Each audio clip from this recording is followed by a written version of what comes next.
Enable Wi-Fi Direct from the printer control panel and then print from an iPhone or iPad device directly to your HP LaserJet Pro printer. On the control panel, navigate to and open the Wi-Fi Direct status setting and then turn it on.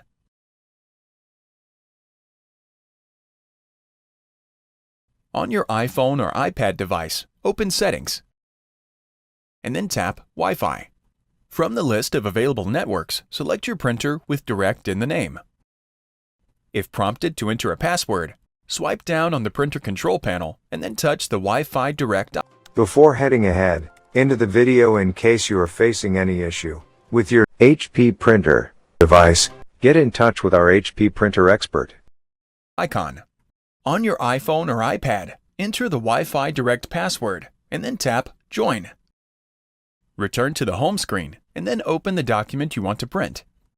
Tap the share icon and then Print. Touch Printer. Select your printer and then touch Print. When you're done printing, reconnect the iPhone or iPad to your wireless network. Thanks for watching, and don't forget to smash that like button and hit the subscribe button so that you don't miss any of our videos. And in the case face any problem, get in touch with the experts.